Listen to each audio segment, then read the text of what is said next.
Hello, welcome to Classes Now in Session with Girlfriend Chronicles. This is for Love and Marriage Huntsville, Season 6, Episode 20, Sex, Lies, and Videotapes.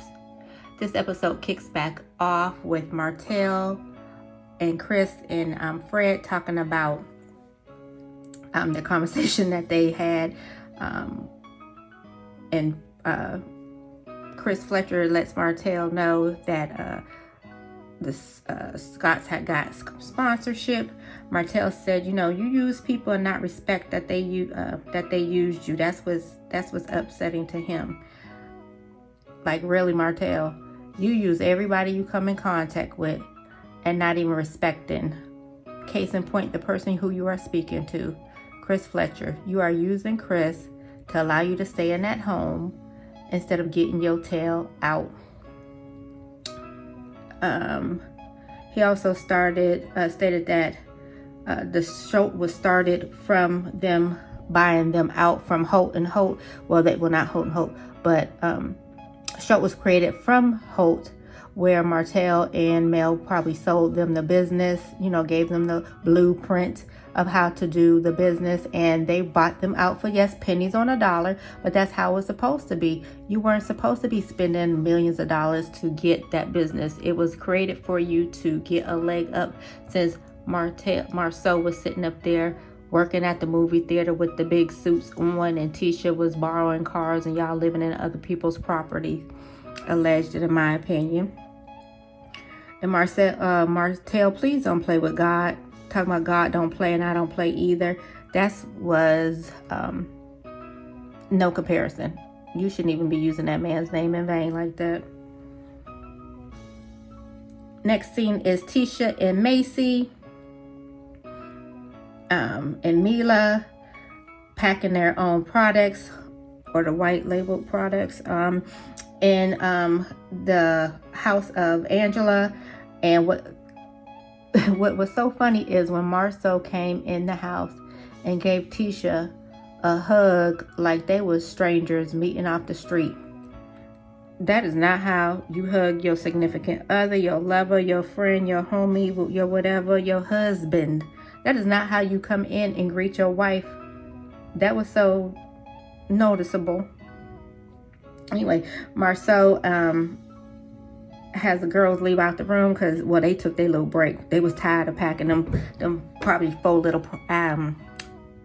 orders they had. But Tisha gonna say they had 175 orders, I'm sure. What was crazy to me, Marceau and Tisha talking, and Marceau sat up there and said he doesn't want them to not have good business sense. It should be all about the money and not about the business. But that was what you just told Mel in the last episode, where you were saying you didn't have any respect for the t-shirt business because it was all about the money and not about the business. This is not making any sense to me. My bad. He told the girls it should be about the business and not all about the money. That's what Macy and Mila is supposed to be about. So he's contradicting himself in regards to his own business and what he told or said about his t-shirt business, how he doesn't have any respect for it. It just doesn't make sense. Marceau is a walking contradiction. He did also say, asking Tisha about her and Stormy, or Tisha asked him about how did he feel about the meeting, and Tisha's talking about how she doesn't she likes Stormy. Marceau said that he doesn't like Stormy. Tisha acting like little baby, always coddling her conversations with him. Like, speak up, girl. You are 40 something years old, 39, 40. I think she just turned 40 actually, but when this episode aired she was 39, or however old she is. I really don't care. But it just seems like you have no backbone when it comes to talking to your husband. If a woman disrespected your husband by calling him all kind of B's and whatever, not calling him sassy in your face when y'all met together off screen and you met with Stormy, and she steady telling you, well, when your husband gets sassy, can you kind of reel him in, and you gonna still allow her to even call him sassy? You know what he meant, whether she called him a B.I. or she calling him sassy. You know exactly what she's trying to say about him, and you just laugh it off You don't have no smoke for Stormy, but you got smoke for Mel when she says anything.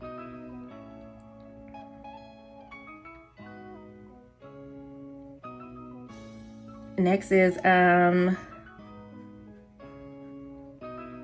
like I said, when she has conversations with Stormy, she allows Marceau to get constantly disrespected. But if Tisha don't respect her man and he don't respect her, I guess it don't matter if anybody else respects them. Here we go with Kimmy and her friend. More about her hoo-ha. This is getting so boring. Kimmy, we are so over you over-sexualizing every scene, every conversation that you have with somebody. I really think you need a therapist to get your mind right. When women go through what you went through with your cancer, to me, I would definitely want to make sure that I reach out to someone to talk about what you're going through, depression, your sexuality, and how you don't feel, you know, beautiful or whatever or not. It does kind of strike me that you said when you first met Maurice Lemonhead that he felt that you were more beautiful than what you thought.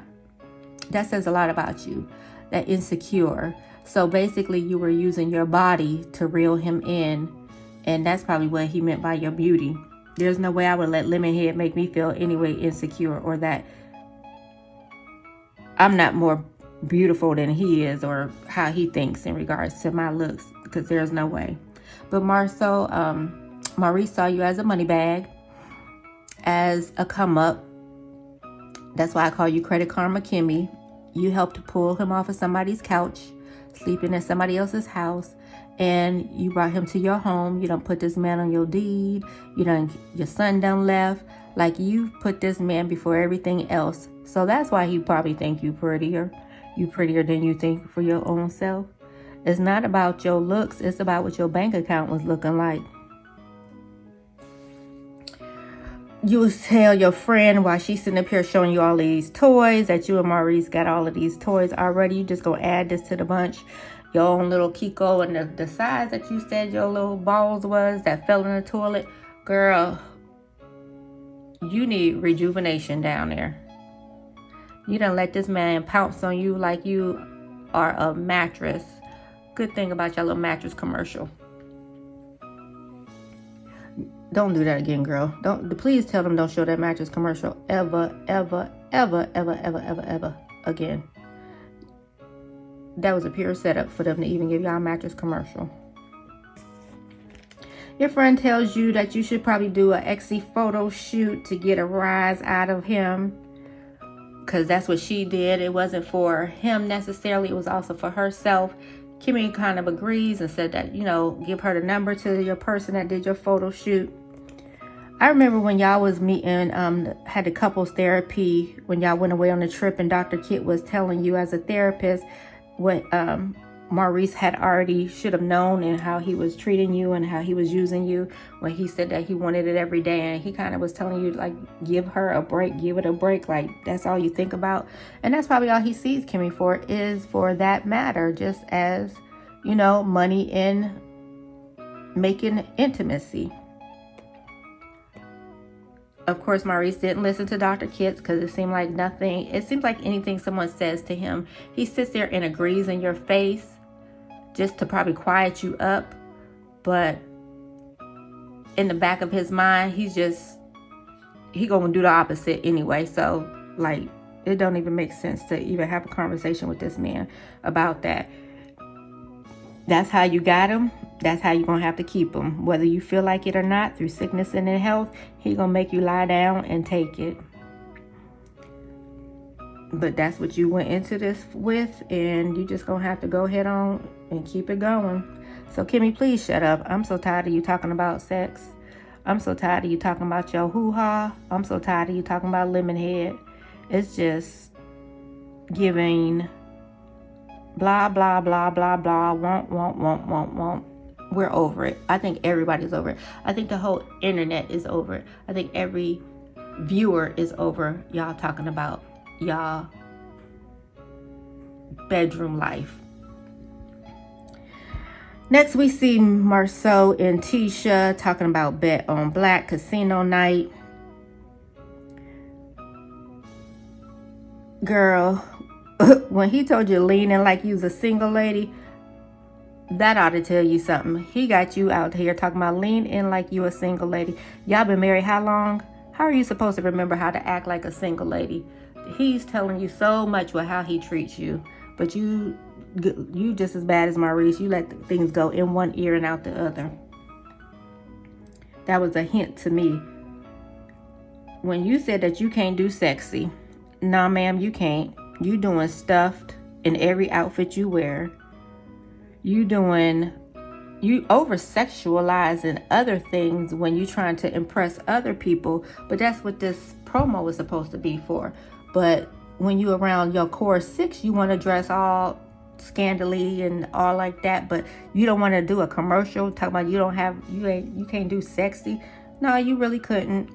And that doggone plastic wig, that pleather wig that you had on, please let it roll off, because it was just giving like it was about to go up in flames. You giving me another Pepsi commercial with Michael Jackson, girl. Y'all said that y'all wanted to get some donors and get some business owners. That was part of the expo. I wonder why the expo didn't happen.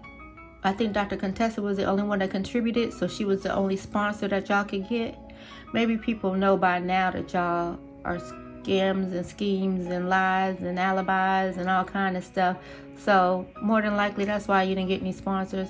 People, the word on the curb is how y'all, your little Zen garden, my opinion and alleged, y'all lawsuits that y'all got out there. People probably are tired of y'all promoting business in the MLS Foundation, saying, what did you say this was for? You ran off a list of organizations under this, and that y'all was building houses. Well, at least that's what y'all initially came out, that y'all was building houses for unfortunate kids. But on this promotion or on the show, you said y'all was renovating homes and not building new homes. Are y'all renovating y'all home? That's what this was supposed to be for? This was supposed to be y'all quick come up? Okay, we got you. Loud and clear.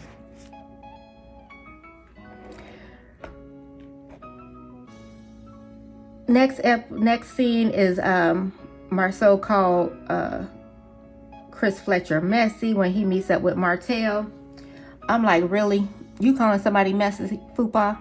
Of all the people, you calling somebody messy. You got a lot of nerves to be calling somebody messy. Martell really trying to defend Mel is what I took out of this. Martell is really letting you have it, Marceau, telling you about how Mel is, the business that they put you guys in and how y'all using this platform.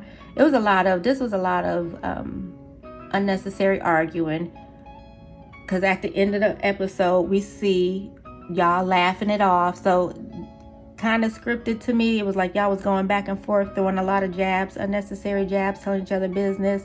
When you told Marceau, when he said to Martell how he had lent him some money and Martell couldn't remember, or he did pay it back or whatever or not, was that money for cold slop? That's why you couldn't tell Tisha about it, Marceau? That money was being sent to cold slop? Is that why the business Schultz was in the negative?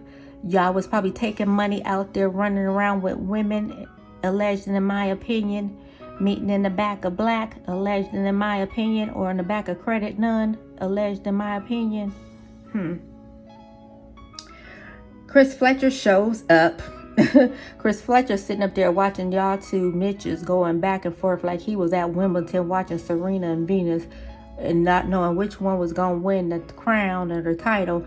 And eventually I see Martell really won that, because Marceau, you just don't ever make sense.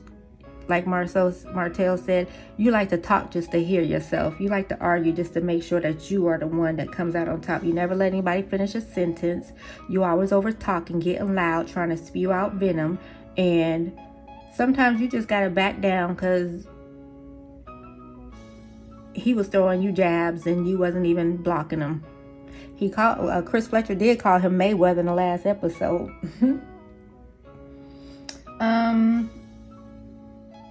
I didn't understand when Marceau was telling Martell that y'all was sitting there. That's why you didn't want Martell to be on stage, or didn't want him to speak, because they never talk about their failures. Well, I think other than their marriage, I think Martell is showing his failures in regards to his calendar, his cookbook, the plane ride to Canada, the suits, the Inez wine. All of those are failures because he ain't making no money off of any of them. He don't have to talk about them, but by him squatting, it's talking about his failures. Then I see on Instagram, y'all sitting up here talking about, what you say? If Martell made you and Tisha, then why don't they go make another one? Well, the blueprint, the originator of the blueprint is no longer there. You can't go back and copy something when the person who created it is no longer available to assist with that process. Marceau, you and Tisha are trying it. Y'all are getting on people's nerves. Tisha, you are just so nasty and negative. And, you know, everybody try to sit up there and say she know what she doing. Or she don't know what she doing. She don't know how she acting, or whatever that is that she's going through. She's a baby. She's mute to what's ever going on with Marceau. I disagree. I think Tisha is just as mean and nasty as he is. They piggyback off of each other. Tisha really needs her little ally on the show, which is her husband. She needs Kimmy, which is right there. Kimmy and Maurice are right there. I really wish they get rid of 1.0 and 2.0 snots. Y'all bringing the show down. It's not even entertaining anymore, because your negativity is just disrespectful and outright just vile. And Martell, you sitting up there when Chris came in, letting you know that he was putting the for sale sign out, and you gonna say that you wasn't leaving until the house was sold. Like, how dare you? This man done already lost one contract, so you saying I'm not leaving until the house was sold? That lets me know that you ain't got nowhere to go, that you've been telling everybody, well, I got somewhere to go. We all knew you didn't have anywhere to go. And Martell, if you got all of this money, you worth 17 million or however much million that's being told on the internet, why can't you buy this house that you squatting in? Why don't you just buy it from Chris Fletcher instead of having to move, since he got to resell the house again, or not resell, but sell it again, because he lost the original contract, because you won't get your funky tail up out of there.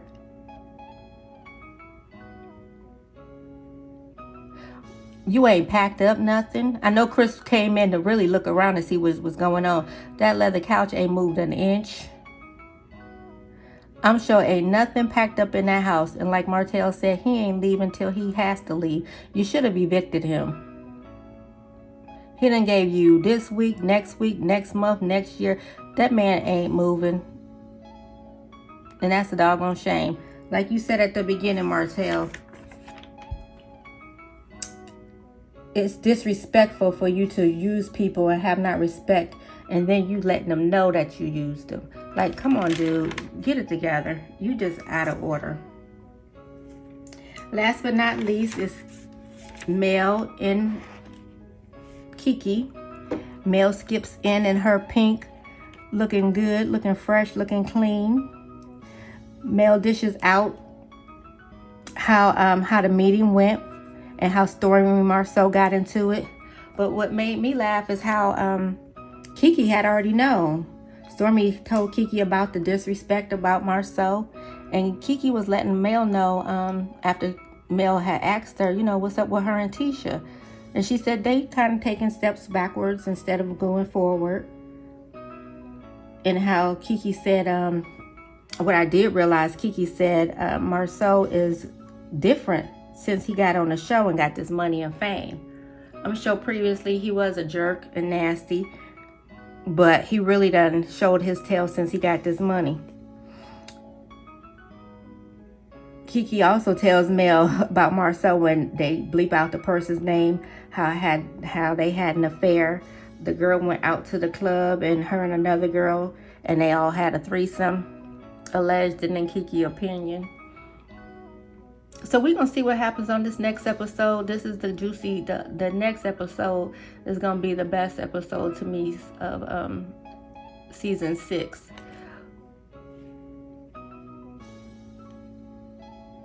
And I can't wait. This is when Kiki flips a cup of water in Tisha's face and she gets all drenched. Marcel jump up talking about test her, drug her, test, call the police. I told y'all, that's why Courtney you don't want to fool with Marcel. Marcel like calling the police on people. Even though they start everything, throw the rock and hide their hands, and then want to sit up there and wipe their hands clean. So when the police come, ain't nobody, when the po-po come, don't nobody know what happened. Y'all start stuff and y'all don't like to finish it. You and your wife, you are two of the same. 2 peas in a pod. 2 slimy, dust bucket, trifling people. Y'all are a match made in heaven. Or the opposite way.